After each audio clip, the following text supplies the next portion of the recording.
J'ai Yumi sur les genoux, c'est un petit peu gênant. C'est bon? T'es installé?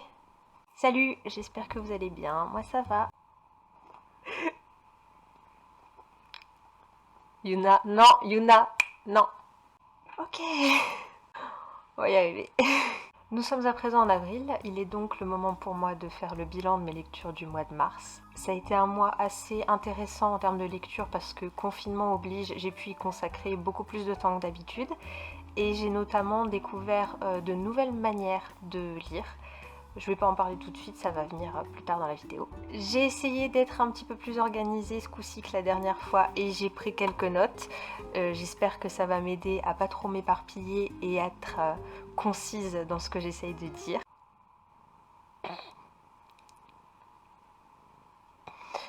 Non mais vas-y, il n'y a pas de problème, fais-toi plaisir. Ouais, allez, mettez-vous-y à deux, comme ça au moins on est sûr que j'ai aucune liberté de mouvement. Du coup, c'est parti pour le compte-rendu de mes lectures du mois de mars.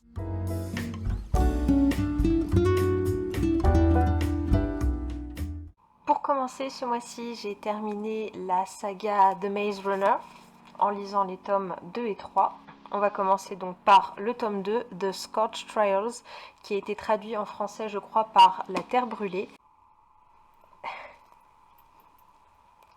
Et Yumi qui joue avec mon collier. Laisse-moi tranquille. Je vais jamais y arriver. L'histoire à partir du tome 2, donc, c'est que Thomas et ses potes sont sortis du labyrinthe et vont devoir affronter le monde extérieur et découvrir la raison de l'expérience de laquelle ils ont fait l'objet dans le labyrinthe. Ce qui fait que, en fait, vu qu'à partir du tome 2 et dans le tome 3, ils ne sont plus dans le labyrinthe, toute l'exposition dont j'ai parlé dans ma dernière vidéo de lecture, dont est composé quasiment tout le tome 1, ne sert en fait plus à rien. Ce qui fait que, de ma propre opinion, ils auraient pu faire genre un tome avec les quelques premiers chapitres dans le labyrinthe et après sortie du labyrinthe. Ce que j'aurais de positif à dire sur ce tome, c'est que c'est de loin mon préféré de la trilogie. C'est le seul que j'ai eu aucun mal à lire, que j'ai lu très rapidement parce qu'il était plein d'action et de suspense. Mais ça n'a pas empêché que j'ai de gros soucis avec cette lecture, notamment par rapport aux personnages.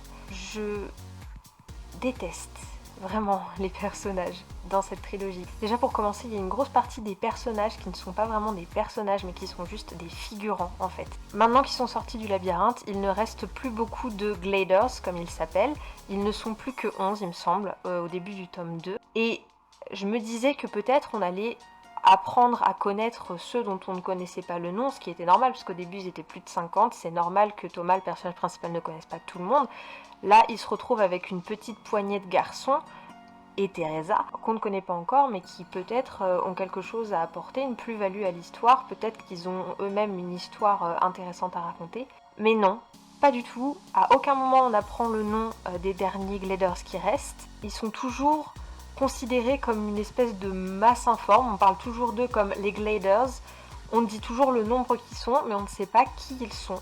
Et on s'en fout en fait, on s'en fout, ils sont là, ils sont pas là, c'est pareil. Il y a même un moment où Thomas dit clairement ouais, il y a eu des morts, mais bon, c'est pas des gens que je connais, donc on s'en fout. Vraiment, ça m'a tellement énervée, je me suis dit, mais quel connard. Et c'est d'autant plus énervant parce que là, c'est pas à travers Thomas, c'est l'auteur qui dit, non mais, c'est pas des vrais personnages, on les connaît pas, on s'en fout, quoi. Pareil, il y a quelques nouveaux personnages en dehors des Gladers qui sont également une grosse masse de figurants. Il y en a quelques-uns qui sont nommés et qui ont un rôle entre guillemets important, mais c'est très peu et c'est pas forcément les personnages les plus intéressants qui soient, quoi. Toujours sur les personnages, mais je vais beaucoup vous en parler parce que c'est la plus grosse difficulté que j'ai eue avec ce tome et avec le tome suivant. Yumi, lâche mon collier sinon je te fous par terre. Arrête, chaton!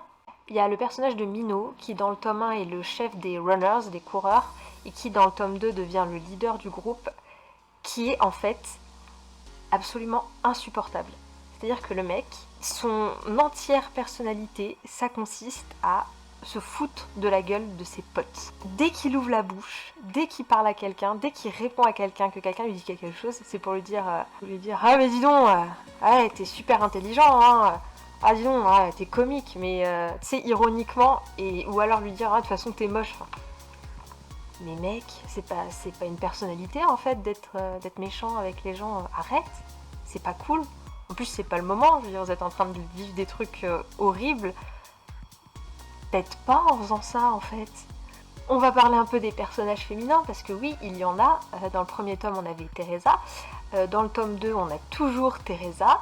Et puis, on a le personnage de Brenda qui nous est présenté. Et il y a quelques autres personnages féminins qui ne sont qu'une masse informe. 2 qui sont nommés mais qui concrètement ne seraient pas nommés, ce serait pareil parce qu'elles servent à rien. Les personnages féminins sont extrêmement mal écrits, pas crédibles pour dessous, et surtout, on a 2 personnages féminins importants dans la série. Pourquoi est-ce que les 2 veulent se taper Thomas en fait? On sait pas, ça sort de nulle part. Et clairement, encore une fois, c'est pas le moment. Dans les romances à 2 balles, vraiment, non merci quoi.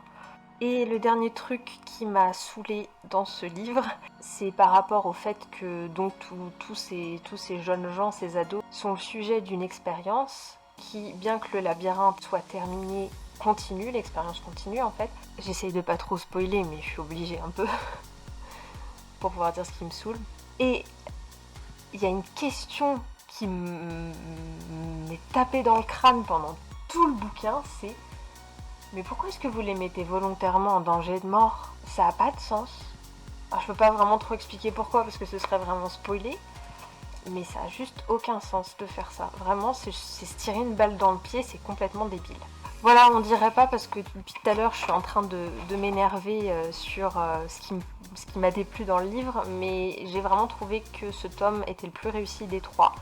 C'est le seul qui m'est maintenu en haleine jusqu'à la fin malgré les petits soucis que je vous ai énumérés. C'est un tome qui est intéressant parce qu'il lance plein d'idées en fait qui sont hyper intrigantes et qui fait vraiment se demander où ça va mener. Voilà, moi j'ai fini le tome 2 et j'ai commencé le tome 3 en me disant waouh, il y a eu plein d'idées de lancer, il y a eu plein de trucs hyper intrigants, on se pose plein de questions, qu'est-ce qui va arriver ouais, j'étais à fond, je me suis dit ouais, finalement la saga commence un peu à m'intéresser, j'ai hâte de voir la suite.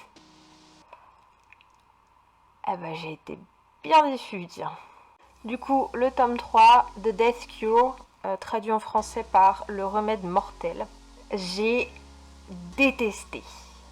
Vraiment, j'ai mis hyper longtemps à le lire, encore plus longtemps que le premier tome. J'ai détesté la direction que ça a pris.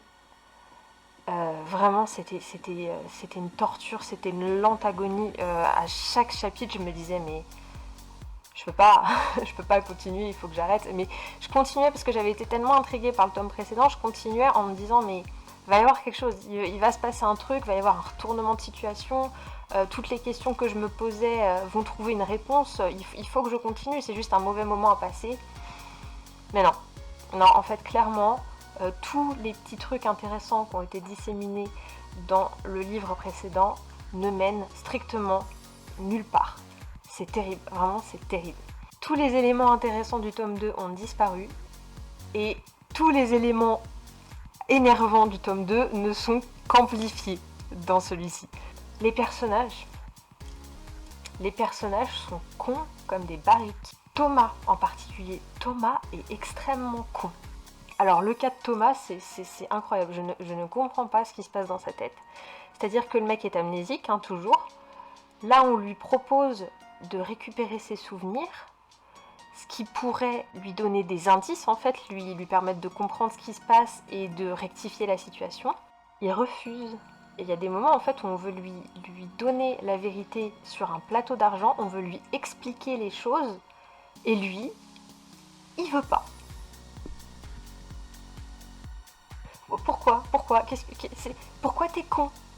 Pourquoi tu te tires une balle dans le pied tout seul? Ça n'a pas de sens. Et au final, on a donc l'explication du pourquoi on leur a fait endurer tout ce qu'on leur a fait endurer pendant des mois, je sais pas, des semaines, je sais pas combien de temps ça dure au final. Je sais que Dans le premier tome, le labyrinthe, ça fait 2 ans que le labyrinthe est là, mais entre le moment où Thomas entre dans le labyrinthe et la fin de la saga, je crois qu'il se passe quelques semaines, je dirais peut-être 2 mois, je sais même pas. Bref, ils finissent par avoir l'explication de pourquoi ils ont enduré tout ça, et en fait l'explication, elle est pétée, mais vraiment giga pétée, ça a aucun putain de sens. Limite leur explication c'est ta gueule, c'est la science. Mais non en fait, ça marche pas. Ça retire absolument l'intérêt de chacune des péripéties qu'il y a pu avoir dans les 2 tomes précédents. En plus, vu les moyens que l'organisation qui leur a fait subir ces expériences a, elle aurait pu faire autrement. Vraiment, je vois vraiment pas pourquoi ils se sont fait chier à faire ça. Et surtout, pourquoi ils se sont fait chier à mettre des ados qui sont censés les sauver. Je crois que j'en dis beaucoup trop et que je suis en train de spoiler, mais en fait j'en ai plus rien à foutre parce que vraiment c'est nul. Ils mettent ces ados qui sont censés les sauver en danger de mort volontairement alors qu'ils pourraient très bien faire autrement. Ça n'a aucun putain de sens. Vraiment c'est stupide. Et la fin est ultra décevante. Vraiment. J'arrivais à la fin du bouquin, j'ai dit tout ça pour ça. Ok. Voilà, c'était mon avis sur la saga Le Labyrinthe, qui ne devrait pas s'appeler la saga The Maze Runner. Je crois qu'en français la saga s'appelle L'épreuve, ce qui est un titre beaucoup plus approprié, parce que oui, effectivement, c'est une épreuve sur les 3 tomes. En anglais, il me semble que c'est The Maze Runner Series. C'est appelé comme ça parce que c'est juste le titre du premier bouquin, en général c'est comme ça que ça marche. Mais c'est un titre qui correspond pas du tout à la saga parce qu'ils sont dans le labyrinthe que pendant le premier tome et ça sert à rien. Tout ça pour dire qu'au cas où vous l'auriez pas compris, j'ai pas du tout aimé cette saga. Ça a été vraiment très compliqué pour moi de la finir et donc je ne la recommande absolument pas. Ça c'est fait. Sachant que j'en ai encore un autre à lire qui s'appelle The Kill Order, qui est une préquelle. Je pense que je vais la lire. Peut-être que ça permettrait d'expliquer un peu le pourquoi du comment ils ont fait ces trucs qui sont complètement cons à mes yeux. Mais je vais pas la lire tout de suite parce que clairement je suis sortie de là, j'étais lessivée, j'ai dit non mais non, j'en peux plus. Je la lirai plus tard, quand j'aurai épuisé toute ma bibliothèque et que j'aurai plus rien d'autre à lire, je pense. Du coup on va passer à des lectures un petit peu plus joyeuses pour moi, des lectures beaucoup plus agréables. Comme je vous le disais au début de la vidéo, j'ai découvert là ce mois-ci une nouvelle façon de lire. Étant donné qu'on est en confinement depuis maintenant 2 semaines, j'ai passé beaucoup de temps à faire le ménage et compagnie, vous l'avez vu. Et pendant que je faisais le ménage, j'écoutais des vidéos sur YouTube et notamment des vidéos Booktube. Et il se trouve que au début de quasiment chacune des vidéos que je regardais, j'avais une pub pour l'application Audible qui propose des livres audio donc. Et à force d'entendre cette pub encore et encore et encore, je me suis dit que j'allais tenter l'aventure. En me disant que comme ça, pendant que je faisais mon ménage, ma vaisselle, la bouffe, etc., je pourrais, au lieu de me mettre une vidéo YouTube en fond, me mettre un livre en fait en fond et gagner du temps où je peux pas être assise, posée avec mon livre physique entre les mains, où je pourrais faire autre chose en fait en écoutant un livre m'être narré. Sauf que me connaissant, j'avais un peu peur de pas réussir à rester concentrée sur ce que j'écoutais. Je me suis dit que pour commencer, j'allais prendre un livre que je connais déjà, quasiment par cœur. Et je voulais aussi prendre quelque chose qui soit un peu ludique, plutôt que d'avoir un narrateur qui te lit l'histoire de A à Z. Je me suis dit qu'un livre audio avec différents acteurs, différentes voix, ça pourrait entraîner mon cerveau à se forcer à écouter ce qui se passe. Et du coup, j'ai choisi, pour mon tout premier livre audio, Les liaisons dangereuses de Laclos. Les liaisons dangereuses, c'est un de mes livres cultes. Je l'ai découvert en cours de littérature en terminale. On a étudié le livre et l'adaptation cinématographique de Stephen Frears et j'en suis immédiatement tombée amoureuse. Et je le relis depuis à peu près tous les 2 ans. Ce qui fait que j'ai dû le lire 5 fois maintenant. Il s'agit d'un roman épistolaire avec une multitude de personnages et j'ai pensé que comme chaque lettre avait un narrateur différent, l'audiobook aurait un narrateur différent et donc ce serait beaucoup plus ludique pour moi à écouter. Et effectivement, ça a été le cas. Mais Les Liaisons Dangereuses, de quoi ça parle ?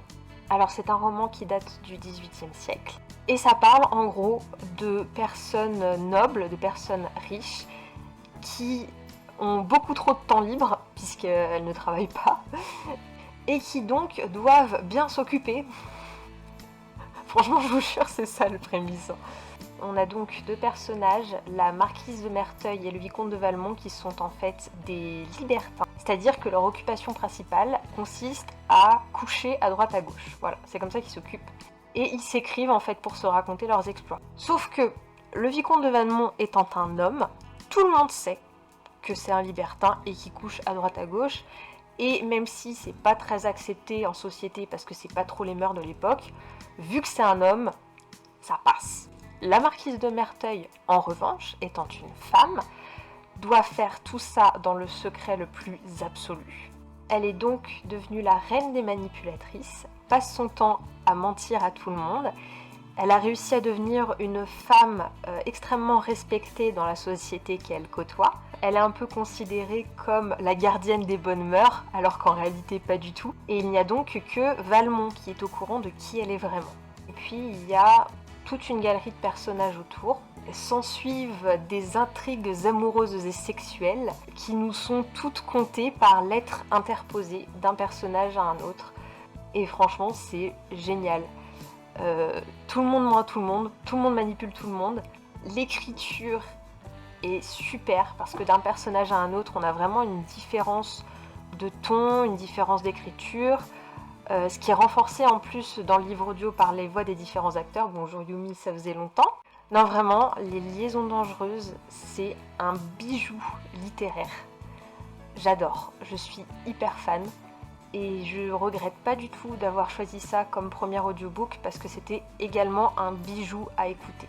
Entre parenthèses, la marquise de Merteuil est un de mes personnages préférés, toutes catégories confondues. Je l'aime d'amour, je veux être elle quand je serai grande.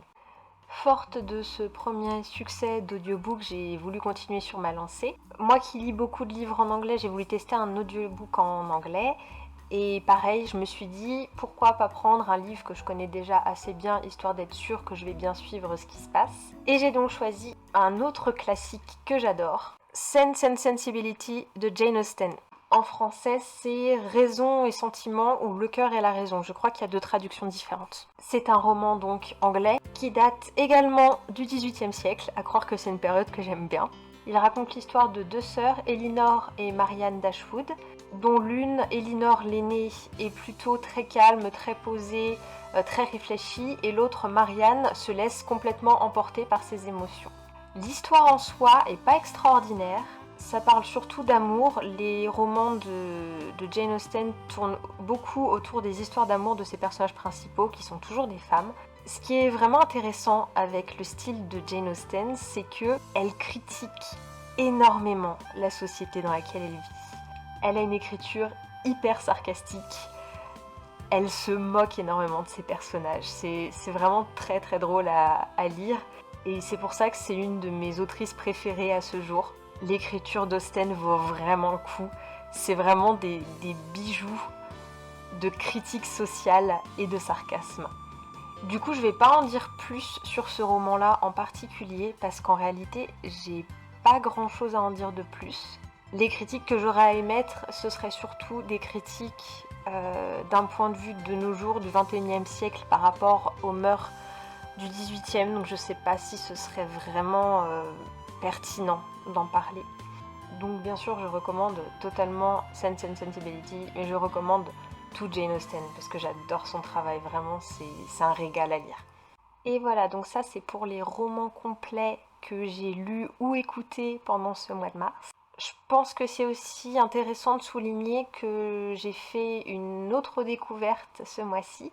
Il y a une personne que je suis sur Twitter qui fait tous les jours un live où elle lit une nouvelle de Philippe Cadic. Et moi je connaissais pas du tout parce que la science-fiction c'est pas du tout un domaine qui m'attire de base, surtout les classiques de science-fiction, c'est vraiment un truc qui me... je sais pas, c'est... J'ai pas envie, ça me fait pas envie. Mais là, vu que cette personne-là faisait des lives où elle lisait, je me suis dit, bah vas-y, je vais me mettre ça en fond pendant que je fais la vaisselle et compagnie. Et ça me permettra de découvrir des choses. Comme en plus ce sont des nouvelles, c'est pas très long. Et puis j'ai aucun effort à fournir puisque quelqu'un d'autre va le lire pour moi. Les 2 nouvelles que je suis allée écouter du coup pendant ces live Twitch, c'était Ajustement et James Picro, qui était du coup lu en français. Et j'ai bien aimé, franchement c'était sympa.